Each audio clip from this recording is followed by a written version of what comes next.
Hi there, Simon from simonwoods.com. I have got 4 Douro Reds in front of me, and 2 of them are from Portugal's largest producer, Sograp, and 2 of them are from what I would say were the probably pioneers of modern Douro table wines, Ramos Pinto, who also make port, but I think they were one of the first people to actually plant some vineyards with a view to making table wine rather than there's a few grapes left over from making port, let's shove it and make a table wine. Anyway, so this is their Duas Quintas, and that means 2 farms. And one of the farms, I think it's Quinta de Evamora, they've got port that they make there. But the other one, Quinta de Bons Aires, I think that was the one that they planted with a view to table wines. So this is their 2008, their basic one. We've got their Reserva coming up, so let's see how we get on with this one. Great varieties in Douro Reds. There are some people who do a wine from 100% Touriga Nacional, which is considered one of the top grapes of the Douro, both for table wine and port. But for me, it's always best if it's in a blend with something. By itself, it's a bit too much of a bit of a drum solo wine. It's very loud and it's intense, and it's got this intense berry. It's almost like a bit like Malbec, blackberries and violets, and ginger biscuits and crystallised orange. But it always feels like it needs it's quite severe by itself, and it needs a little bit of rounding out. So there are things like Tinta Roriz, which is Tempranillo over the border in Spain, and Touriga Franca to add a little bit of fragrance. Here I smell that earthy ginger biscuit character, but I also smell quite voluptuous dark fruit as well. It smells like it's got a little bit of oak in there, but it's not dominated by oak. It feels all about quite boisterous, juicy dark fruit. There's a youthful peppery character to it too. It finishes fresh, and you're left with almost like a red fruit bounciness. Yes, it's got these dark fruit smells, but then things like strawberries and red currants, those are the things that I'm left with when I've swallowed it. Sorry, spat it out. With this dense spice as well. Sort of spice, yeah, a bit of cinnamon in there, and the ginger is very subtle. It's more on that cooked ginger than the ginger powder. Or root ginger. Tasty young wine, and what I like about it in particular is it's not trying too hard. There will be fuller bodied wines, there'll be beefier wines, but this has got the juiciness just about right. You can tell it comes from somewhere warm, but they've still got some freshness in there. Let's see whether the Sograp have managed that with their Calabriga range. I think they do Calabriga in about 4 regions in Portugal, and so these are their Douro ones. I think they've got a Dow, and I think they've got a Bairrada, and maybe an Alentejo. Now this smells slightly more old-fashioned's the wrong word, but it feels like it's had more élevage. It feels like it's had more time in not new oak but older oak, and it's given it a more relaxed, juicy, solid, chilled feel. The first one was more vibrant fruit.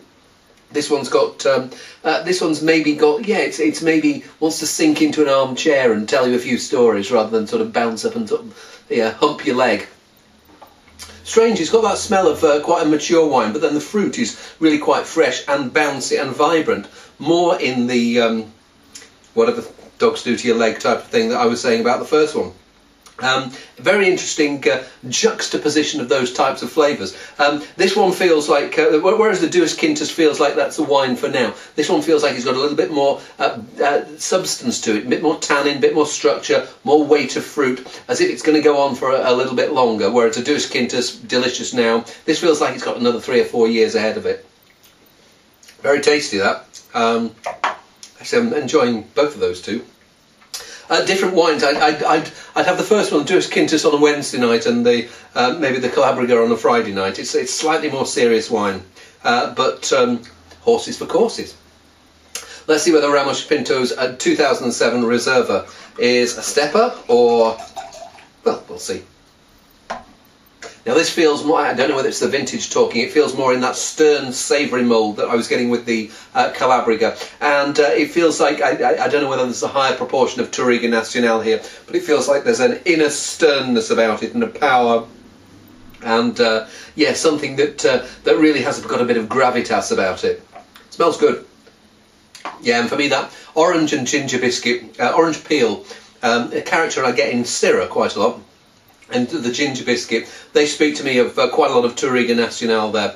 And there's this earthy sternness, like almost like an iron-like minerality coming through as well.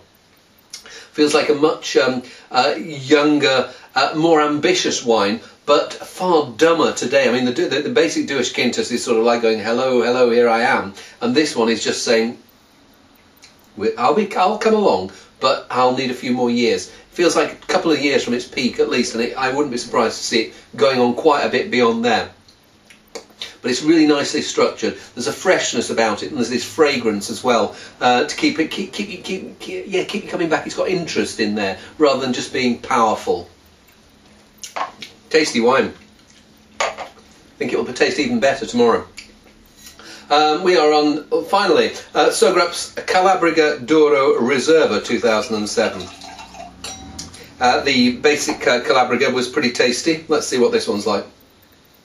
Certainly a family resemblance between this and the Calabriga. Both of them have got this character of almost like mahogany furniture. There's a wood character here, which is, it doesn't feel like it's brand new wood. I wouldn't be surprised if there's a little bit of older wood in here, but it's added a little bit of roundness, richness, and extra intrigue and interest to the wine. Beyond that, yes, there's stern fruit and there's intense fruit, but with this slightly oaky sheen, giving it a little bit more user-friendliness. Although I don't think, when I say user-friendliness, I don't mean it's a simple wine.